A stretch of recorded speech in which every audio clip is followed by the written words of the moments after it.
What's going on, everybody? It's your boy QuestX coming back at you once again. And, it's so ironic that two instances happen in the same game, which totally encompasses all of the hypocritical bullshit that goes on in professional sports and just in general when it comes to African American athletes as opposed to white athletes. Now I'm going to focus on the first situation that happened. This happened in the Buffalo Bills game versus the New England Patriots. You had Tom Brady, completely disrespectful, ranting and raving at his one of his coaches on the coaching staff, and nothing is said about it. In fact, shout out to Shannon Sharp once again proving, a lot of the so-called he doesn't speak up for us activists. He once again steps up for us and says, hey, if that was Cam Newton who had done something like that, it would have been plastered all over the news as temper tantrum or disrespectful. It's always these negative connotations attached to black athletes when we do something. Okay? But when someone of Thomas Brady does it, it's, Psycho Tom, he's just passionate. He has a love for the game.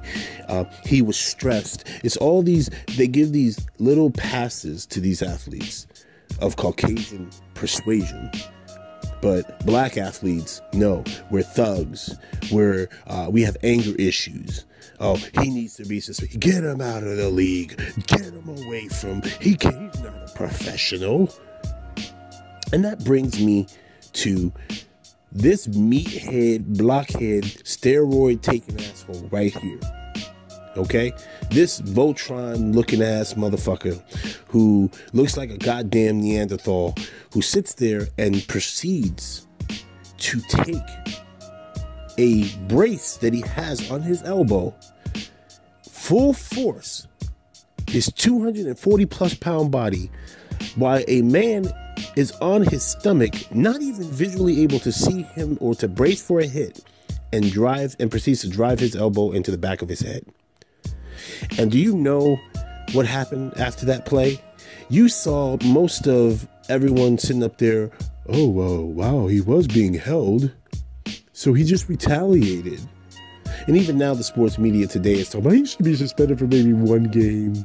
And you know what? I'll even give Stephen A. Coon credit, because Stephen A. Coon said minimum 3 games. I think, personally, him sitting up there trying to almost, because you could have given this man brain damage. This was assault. This is something you get suspended for the rest of the season for. That's right.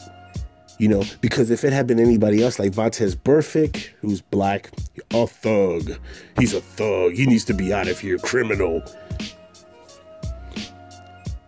Meanwhile, Gronkowski is given pass after pass after pass for all his antics in the offseason, for all the crap that he does. He's looked at and praised and projected to be this stud. But if a black athlete goes out and he parties in the offseason and he's doing his own thing, he needs to stay focused. He needs to do this. He needs to do that. That's what I'm talking about, people. That's what I'm talking about, ladies and gentlemen. It is hypocrisy at its finest. And then the NFL, the Negro Felice League, can take the Malcolm the Jig Jenkins asses and go somewhere with that shit.